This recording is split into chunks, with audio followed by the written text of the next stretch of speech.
Bonjour mes chers élèves. Nous continuons toujours la correction des exercices de la dernière partie, les emplois ou les utilisations du revenu. Les exercices d'aujourd'hui vont porter sur le chapitre 1 de la consommation et plus précisément l'élasticité.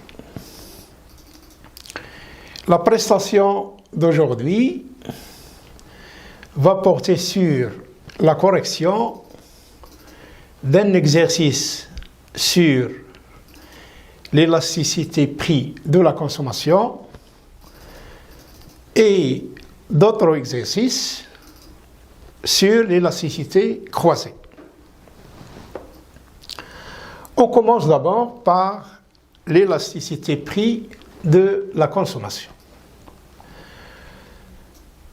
Partons comme d'habitude d'un exemple chiffré pour illustrer cette notion. L'exemple est le suivant.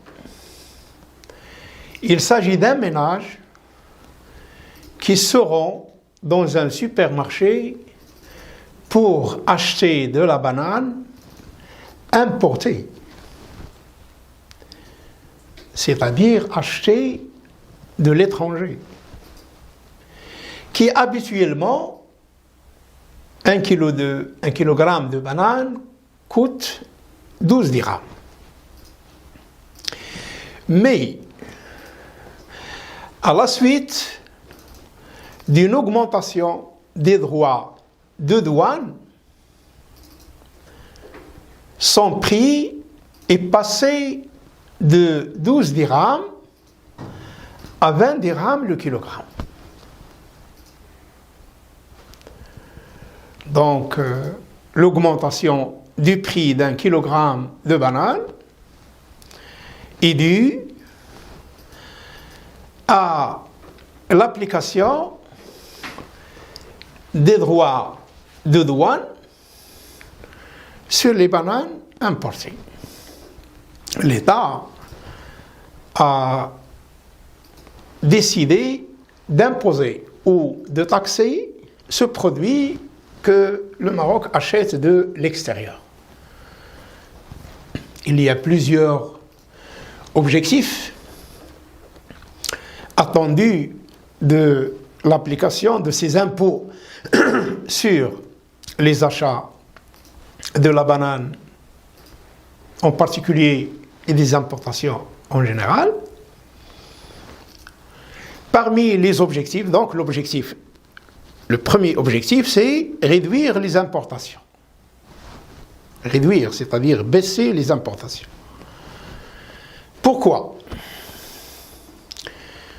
Pourquoi donc il faut réduire les importations?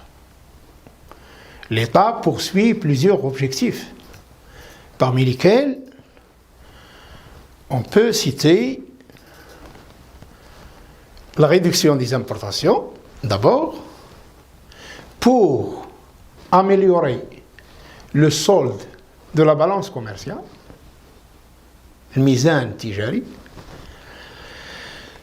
pour aussi réduire ou freiner la sortie des devises et par conséquent d'améliorer le stock de devises dont dispose le pays, c'est-à-dire les réserves de change, mais principalement, l'objectif principal peut être aussi la protection du produit national. L'objectif de la mise en place des droits de douane, c'est pour protéger les producteurs nationaux de la banane, qui sont les agriculteurs marocains.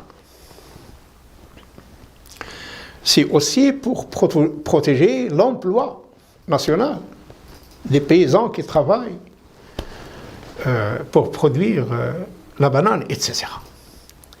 Donc vous voyez pourquoi donc, on applique des droits de douane. C'est pour que les prix des produits importés deviennent plus chers et dissuader les consommateurs de consommer le produit local. C'est le cas de cet exemple. La banane qui coûtait 12 dirhams auparavant coûte actuellement, après l'application des droits de douane, 20 dirhams. Ce ménage qui achetait auparavant 50 kg, lorsque le prix de la banane était de 12 dirhams, il n'en achète dorénavant que 25 kg. Donc l'objectif des droits de douane a au moins joué son rôle pour ce ménage. Le travail à faire. Il faut calculer la variation relative du prix de la banane. Le prix. Il faut mesurer l'augmentation du prix de la banane. Ensuite, il faut calculer aussi la variation relative de la consommation de la banane pour ce ménage. Et ensuite, calculer l'élasticité,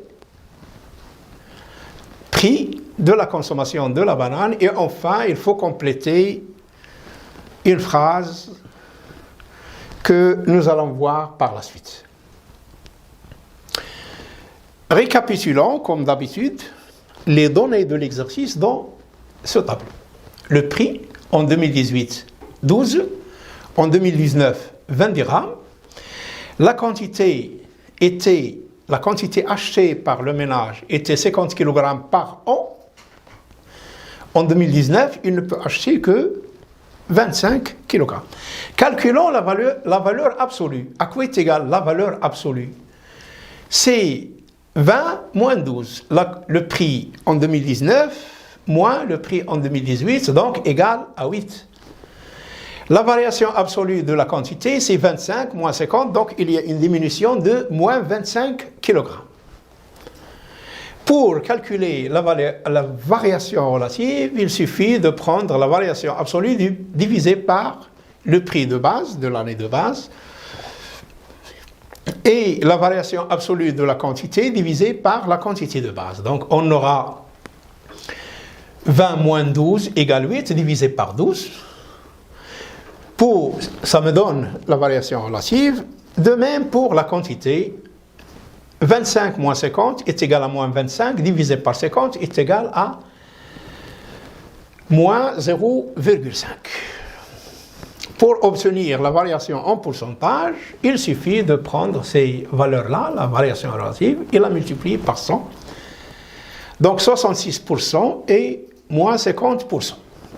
Que signifie 66%, eh bien, tout simplement, le prix de la banane a augmenté de 66% en 2019 par rapport à 2018. Moins 50% signifie que la quantité achetée par ce ménage en 2019 a diminué de 50%, de moitié, par rapport à l'année 2018. La variation relative, donc, il est calculé comme suite. Le prix de 2019, de l'année courante, moins le prix de l'année de base, divisé par le prix de l'année de base, soit 20 moins 12 sur 2 égale 0,66.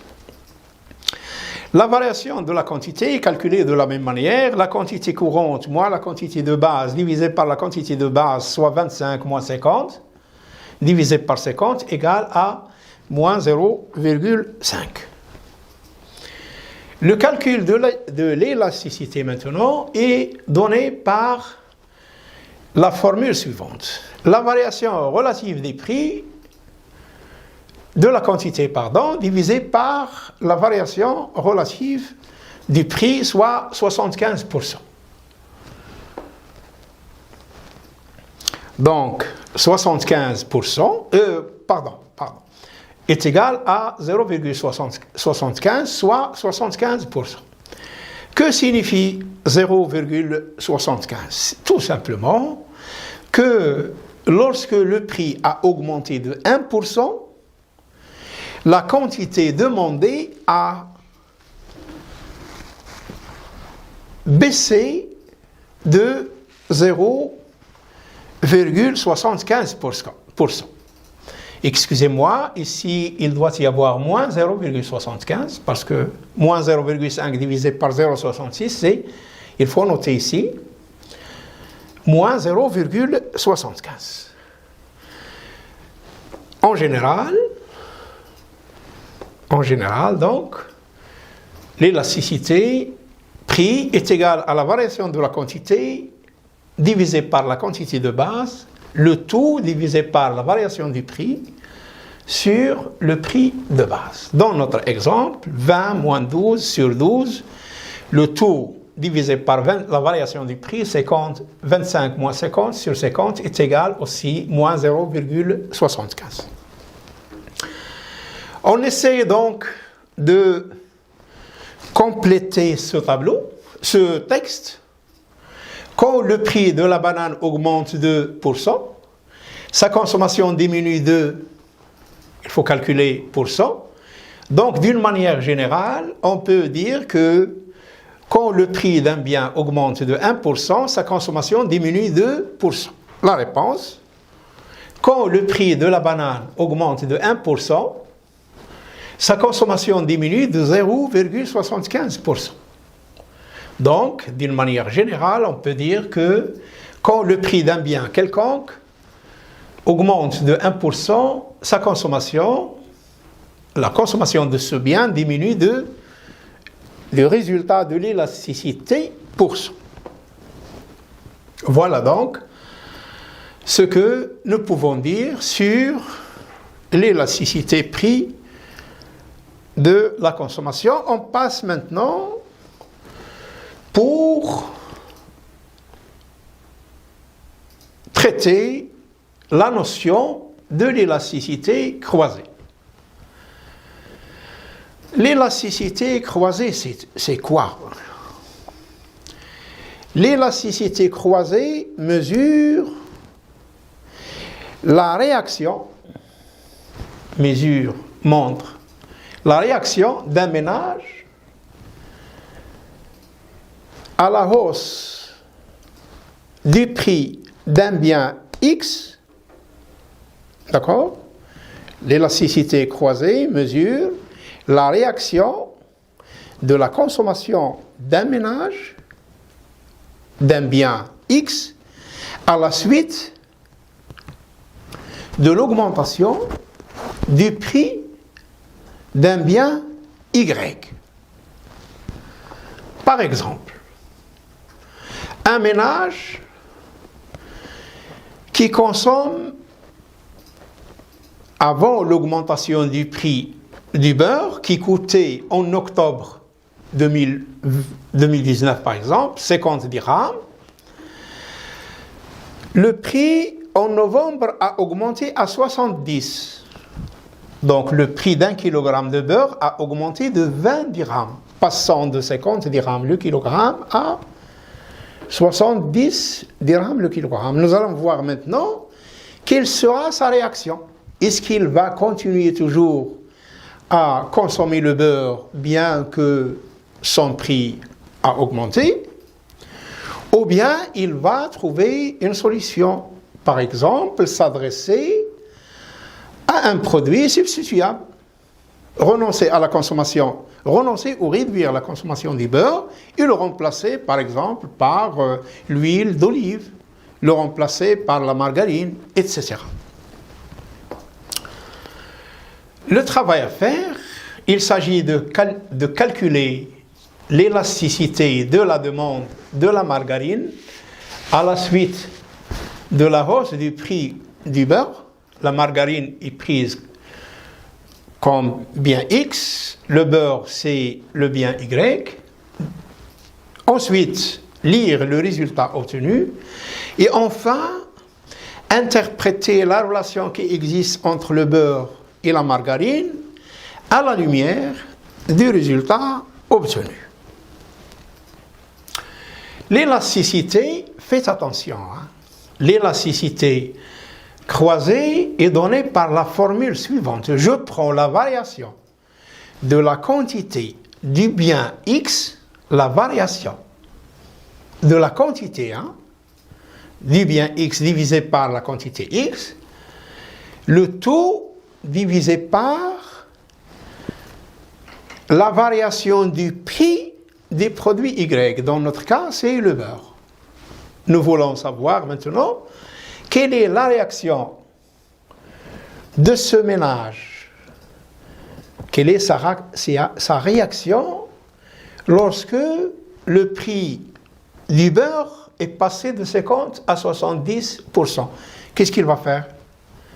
Est-ce qu'il va continuer toujours à augmenter, je l'ai déjà dit, augmenter à continuer toujours à consommer le beurre bien que son prix a augmenté, ou réduire sa consommation, ou l'annuler même, et s'adresser à la consommation d'un autre bien?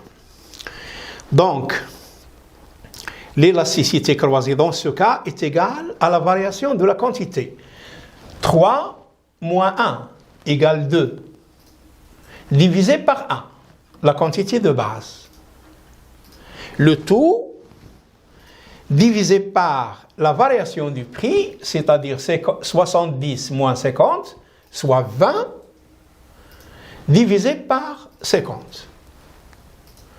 Donc, en fin de compte, nous allons calculer l'élasticité croisée comme suit. La variation de la quantité, il consommait auparavant 3 kg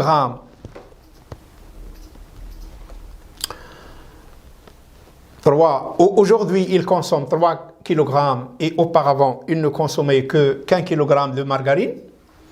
Donc 3 kg consommés actuellement moins 1 consommés auparavant sur 1, divisé par le prix du beurre d'aujourd'hui, moins le prix du beurre en octobre, divisé par le prix du beurre en octobre. On aura donc 3 moins 1 égale 2, divisé par 1.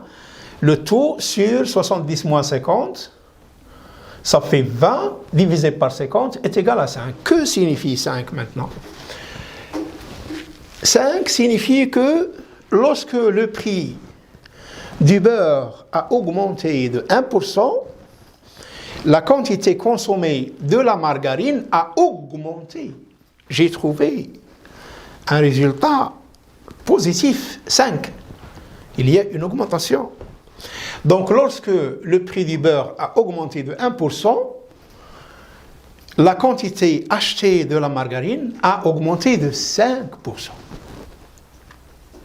En général, parce que la valeur nous allons le voir par la suite, la valeur de l'élasticité peut être soit positive, comme c'est le cas ici, négative ou nulle. Ici, nous avons trouvé une élasticité positive, donc l'élasticité croisée est supérieure à 0, nous pouvons conclure que les deux produits, le beurre et la margarine, sont dits des produits substituables. Le terme substituable, vous l'avez déjà vu au début du programme de l'économie générale de la première année, lors de la classification des biens. Deux produits sont dits substituables lorsque l'un peut remplacer l'autre. Lorsque l'un peut être remplacé par l'autre. Nous passons maintenant au deuxième cas. Il s'agit de la consommation d'un ménage qui consomme l'huile de table pour l'utiliser pour la cuisson des pommes frites, la pomme de terre. Auparavant, le kilogramme de pommes de terre coûtait 3 dirhams. Aujourd'hui, en novembre, il coûte 7 dirhams. Lorsque le prix de la pomme de terre était de 3 dirhams, ce ménage consommait 10 litres par mois d'huile de table. Nous allons voir est-ce qu'il va continuer à consommer la même quantité d'huile lorsque le prix de la pomme de terre a augmenté. Non, comme vous pouvez le voir sur le tableau. Le prix de la pomme de terre est passé de 3 à 7 dirhams. La quantité consommée des huiles de table est passée de 10 à 5 dirhams. Donc il a consommé moins. Pourquoi il a consommé moins d'huile? Parce que le prix de la pomme de terre a augmenté. Il ne pouvait pas acheter la même quantité. Calculons maintenant l'élasticité. Et on vous demande de calculer, comme tout à l'heure, l'élasticité de la demande de l'huile de table face à la hausse du prix de la pomme de terre. Lire le résultat, dégager la relation qui existe entre la pomme de terre et l'huile de table, entre deux biens. Nous allons voir tout de suite la relation qui existe entre ces deux biens. Donc, là, comme tout à l'heure, calcul de la variation d'abord. 10 litres moins 5 litres est égal à, donc, 5 moins 10 égale moins 5, moins. 7 moins 3 égale 4. L'élasticité sera donc 5 moins 10 divisé par 10, donc moins 5 divisé par 10. La variation absolue des huiles de table, c'est moins 5. Il faut ajouter un moins là-bas. Donc, on a moins 5 divisé par 10. Le tout sur la variation du prix, 4 divisé par 3, le prix de l'année, du mois de base, de la période de base est égal à moins 0,375. Que signifie ce chiffre? Eh bien, tout simplement, lorsque le prix de la pomme de terre a augmenté de 1%, la consommation des huiles de table a diminué de 0,375. Donc, en pourcentage, lorsque le prix a augmenté de 100%, la consommation des huiles de table a diminué de 37,5%. Donc, lecture, nous l'avons déjà signalé. Lorsque on a trouvé une élasticité ici négative, comme vous pouvez le voir, la relation qui existe entre les pommes de terre et les huiles de table représente les deux produits sont dits complémentaires. L'un complète l'autre. Donc, lorsque l'élasticité croisée est négative, cela signifie que les deux produits sont complémentaires. Voyons maintenant le cas numéro 3. Ce tableau, il exprime la quantité consommée de sucre avec le prix de l'essence. Nous allons voir la relation qui existe entre les deux. Quelle est la relation qui existe entre le sucre et l'essence? On peut dire qu'il n'y a pas de relation. Donc, comme tout à l'heure, il faut calculer l'élasticité, lire le résultat, interpréter le résultat obtenu, dégager la relation qui existe entre ces deux biens qui sont le sucre et l'essence de la voiture de ce ménage. La quantité consommée de sucre, il consommait en octobre 12 kg, en novembre 12 kg, il n'a pas changé. Donc, la quantité consommée reste stable, n'a pas changé sa consommation. Le prix est passé de 10 à 12, il y a une augmentation du prix de l'essence de 2 dirhams par litre. L'élasticité, donc, c'est 12 moins 12 sur 12, est égal à 0 divisé par 12. Le tout sur 12 moins 10 est égal à 2 sur 10. Donc, 0 divisé par 2 est égal à 0. L'élasticité, dans ce cas, est nulle. Qu'est-ce qu'on peut dire à propos de la lecture de... Lorsque le prix de l'essence a augmenté de 1%, la quantité consommée de sucre n'a pas changé.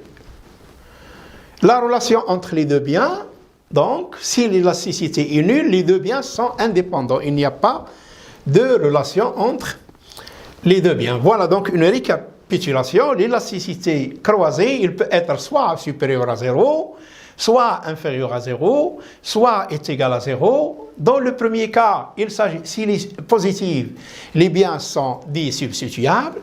Si l'élasticité croisée est négative, il s'agit de deux biens complémentaires. Et enfin, si l'élasticité est nulle, les biens sont dits indépendants. Voilà donc ce que nous pouvons dire sur la notion de l'élasticité, prix de la consommation et de l'élasticité croisée. J'espère bien que vous avez donc retiré, que vous avez compris. Je vous remercie infiniment et merci pour votre attention.